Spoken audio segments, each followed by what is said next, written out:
শীত মানেই কি শুধু ঠান্ডা নাকি শীত মানেই বাপা পিঠার গন্ধ, চুলোর পাশে বসে থাকা আর বুক ভরা ভালোবাসা। আসসালামু আলাইকুম সবাইকে। আমি খাদিজা।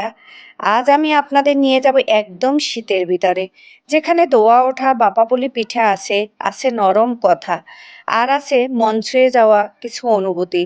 আর যদি মনটা একটু ভারী হয় আজ, সেটাও হালকা হবে ইনশাল্লাহ।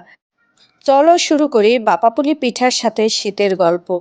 আর এই শীতে যারা এখনো চায়ের কাপ হাতে নাওনি, তারা আমার মতো চায়ের কাপ হাতে নিয়ে বসে যাও পিঠা বানানো এই পিঠার রেসিপি শেখার জন্য।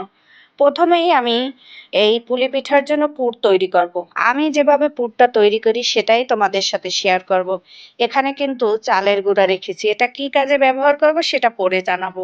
আর এখানে 2টা এলাচ, 1 পিস শাল, 2টা তেজপাতা, তারপর এটা হলো নারিকেল কোড়া নিয়েছি 1 বাটি।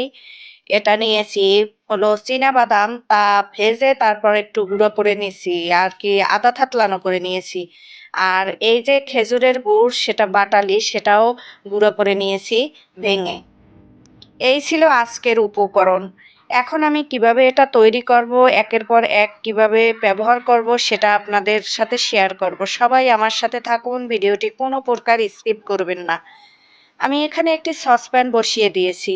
সসপ্যানের সাথে আমি প্রথমে যে গরম মশলাটা ব্যবহার করব সেটা একটু গরম চুলায় দিয়ে একটু ভেজে নিচ্ছি, কারণ ঘ্রাণটা ভালো আসার জন্য।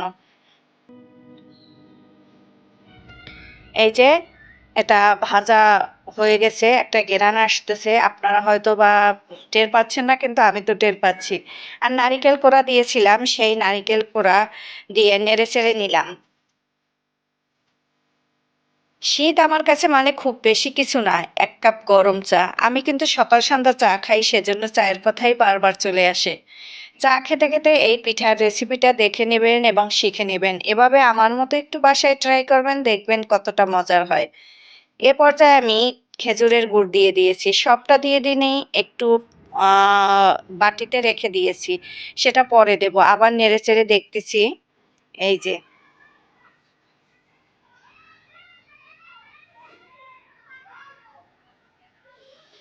এই পুরটা এভাবে তৈরি করলে আসলেই খেতে মজা হয়। এই যে বাকি গুড়টা এখন আবার দিয়ে দিলাম। এখন আমি স্বাদ মতো লবণ দেব। গুড় বা মিষ্টির ভিতরে আমি একটু লবণ দেই। কারণ আমার কাছে লবণ না দিলে ভালো লাগে না মনে হয়। এখন আমি এই যে চীনাবাদাম থেতলে রেখেছিলাম সেটাও কিন্তু দিয়ে দিলাম। এই চীনাবাদামটা দেওয়ার পরে এই যে আপনার পুরটা খেতে কিন্তু অসাধারণ লাগবে এবং টেস্টি হবে। আপনারা কি আমার মতো চীনাবাদাম ব্যবহার করেন কিনা জানাবেন। এখন আবারও নেড়েচেড়ে দিচ্ছি। আর আমি এই যে চালের গুঁড়াটা রেখেছিলাম, এই চালের গুঁড়াটাই এই পুরের ভিতর দেব। কারণ চালের গুঁড়াটা যখন পুরের ভিতর দেব, তখন কিন্তু এই পুরটা একটু আঠালো ভাব আসবে। খেতে কিন্তু দারুণ লাগবে। আপনারা ব্যবহার করেন কিনা জানি না, কিন্তু আমি এভাবেই পুরটা ব্যবহার করি এবং খেতেও দারুণ লাগে। এই বাঁপাপুলি পিঠা শুধু খাবার না, এটা একটা অনুভূতি, যেটা খেলে মনে হয় সব ঠিক হয়ে যাবে, সব ভালো হয়ে যাবে, মনটাও ভালো হয়ে যায়।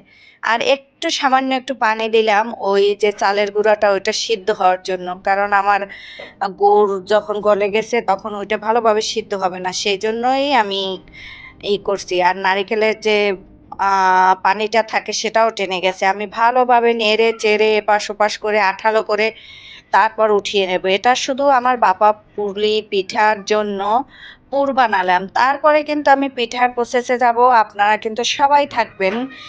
আর এ পর্যন্ত যারা আমার ভিডিওটি দেখতেছেন, তারা যদি কেউ ভুলে যান লাইক দিতে, তাহলে একটা লাইক দিয়ে দিবেন।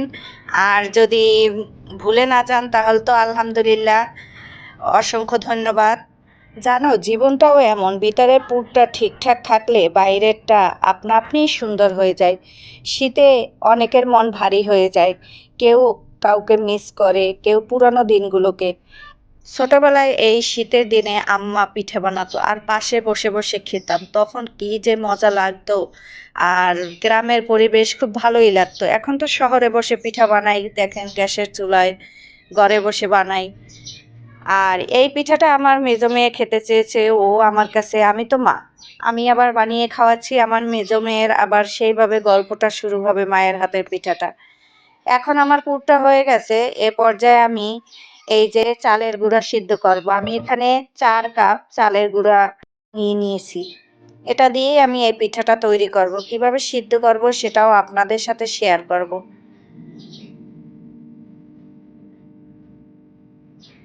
এখন আমি চুলায় পানি বসিয়ে দিয়েছি একটি কড়াইতে পরিমাণ মতো।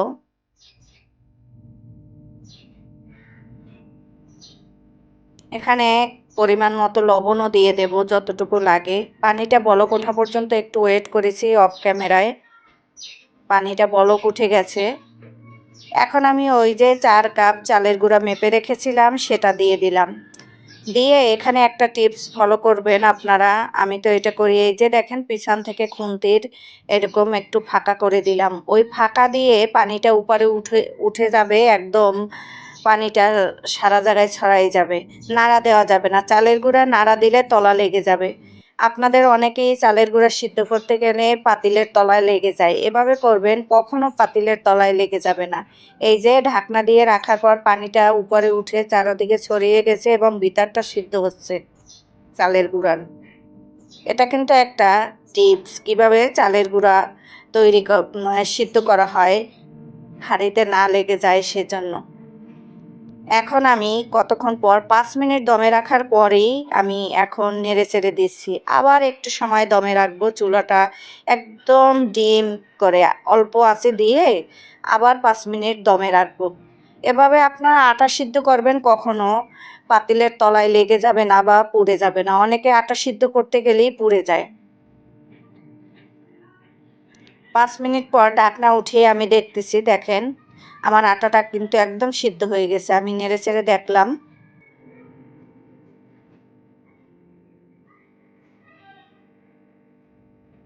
অনেকে ভাবতে পারেন আটা সিদ্ধ করা আবার দেখানো লাগে, অনেক ক্ষেত্রে দেখানো লাগে, কারণ যারা নতুন তারা অনেক সময় অনেক কিছু ভুল করে ফেলে।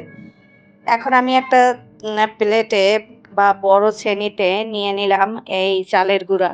তারপর হাত দিয়ে মেখে নিলাম গরম, আর অফ ক্যামেরায় কিছু করে নিলাম। তা না হলে তো ভিডিওটা বড় হয়ে যাবে। তারপরও কম বড় হয়নি, আজকের ভিডিওটা একটু বড়। আমি চেয়েছিলাম পুরটা আলাদা করব আর পিঠাটা আলাদা করব, তাহলে চিন্তা করলাম 2টা ভিডিও করব না, তার চেয়ে একটাই করে দেই। এই জন্য একটু ভিডিওটা বড় হয়ে গেছে, 12 মিনিটের উপরে। একটু ধৈর্য ধরে কষ্ট করে ভিডিওটা দেখবেন, তাহলে দেখবেন আপনাদের সত্যিই ভালো লাগবে। এই যে এখন পিঠার গোল গোল করে এইরকম করে হাতে করে নিলাম পাপা পুলি পিঠা বানানোর জন্য। এই পিঠাটা কিন্তু ভেঙে যাবে না, অনেক সময় পিঠা ফেটে যায়। এইভাবে যদি আপনারা ভাপা পুলিটা তৈরি করেন তাহলে কখনো এই পিঠা ভেঙে যাবে না। এক এক করে পিঠাগুলো বানাবো, সেটাই আপনাদের সাথে আমি শেয়ার করতেছি। এই যে পুরটা আগে করে রেখেছিলাম, পুরটা কিন্তু একদম শক্ত হয়ে গেছে। এটা ভিতরে দিলাম, এই যে দিয়ে আমি কিভাবে পাশটা এই যে চেপে চেপে লাগিয়ে দিলাম একদম সুন্দর করে। আর আর আমার বাসায় এই পাপা পুলিটা সবাই পছন্দ করে, কারণ এটা তেলের কোনো কিছু নেই, যার জন্য খেতে সবার কাছে ভীষণ পছন্দের। এখন একটু পাশে ডিজাইন করে নিলাম, আপনাদের দেখাচ্ছি কাছে নিয়ে এসে ডিজাইনটা কেমন হয়েছে। কারণ পুলি পিঠার একটু পাশে ডিজাইন করলেই দেখতে ভালো লাগে। আর একটা বানিয়ে দেখাচ্ছি আপনাদের বোঝার সুবিধার্থে।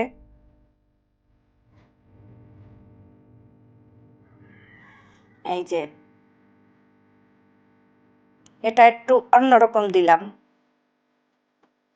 এই যে দেখেন, যে যেভাবেই করেন না কেন একটু ডিজাইন হলে পিঠা মানিয়ে একটু সৌন্দর্য ডিজাইন, এটা কিন্তু সবার কাছেই ভালো লাগে। এই যে এগুলোরও পাশ আমি এরকম করে সুন্দর করে মুড়ে নেব, দেখতে ভালো লাগবে। এক এক করে পিঠাগুলো সব বানাচ্ছি। আর অন্যদিকে আমি রাইস কুকারে পানি দিয়ে দিয়েছি। পানিটা ফুটে উঠলে বলক উঠলে তখন আমি পিঠা দিয়ে দেব। সব পিঠাগুলো এক এক করে আর কি দিয়ে দেবো, একটার উপর আর একটা দেবো না, তাহলে কিন্তু লেগে যাবে। এই যে পিঠাগুলো পাশ মারতেছি এক এক করে। এখন পিঠা বাফে দেব সেই অপেক্ষায়। আছি, তৈরি করছি আর অন্যদিকে ভাপ ওঠা পর্যন্ত ওয়েট করছি। শীত আমাদের অপেক্ষা করতে শেখায়, রোদ উঠায়, পিঠা সিদ্ধ হয়, আর কখনো কখনো কাউকে ফিরে পাওয়ার। সবকিছু যদি তাড়াতাড়ি পেয়ে যেতাম তাহলে হয়তো এই শীতের মজাটাই থাকতো না। তাই একটু সবকিছু ওয়েট করতে হয়। পিঠা বললেই তো আর হয়ে যায় না, সেই পিঠা বানাতে অনেক সময় লাগে, তারপর খেতে মজা। পিঠা মানেই তো মজা, শীত আসলে পিঠাপুলির উৎসব পড়ে যায়, পিঠাপুলির সারা পড়ে যায়। কিন্তু সেই পিঠাটা তৈরি করতে মনে হয় তো এই ভিডিওটা আমি ১২ মিনিটে শেষ করছি। এই ১২ মিনিটে কি আমার পিঠাটা তৈরি হয়ে গেছে? একটা পিঠা তৈরি করতে কত সময় লাগে। কিন্তু অফ ক্যামেরায় করে ভিডিও স্পিড বাড়িয়ে তারপরে আপনাদের ছোট করে দেখানো হয়। কারণ পিঠা বানাতে গেলেই অনেক ঝামেলার কাজ। এখন এইজন্য অনেকে করতেও চায় না এই ঝামেলার পিঠা। এই যে ভাপ উঠে গেছে, আমি এক করে পিঠাগুলো সাজিয়ে দিলাম। এরপর ভাপের জন্য অপেক্ষা করব এই পিঠাটা সিদ্ধ হওয়া পর্যন্ত।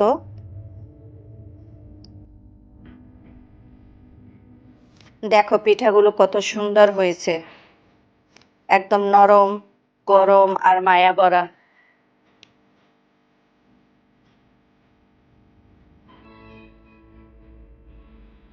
এই যে পিঠাটা কিন্তু সিদ্ধ হয়ে গেছে। আমি অফ ক্যামেরায় ঢাকনা দিয়ে রেখেছিলাম। এখন আমি দেখলাম পিঠাটা আমার সিদ্ধ হয়ে গেছে। পিঠাটা উঠিয়ে এই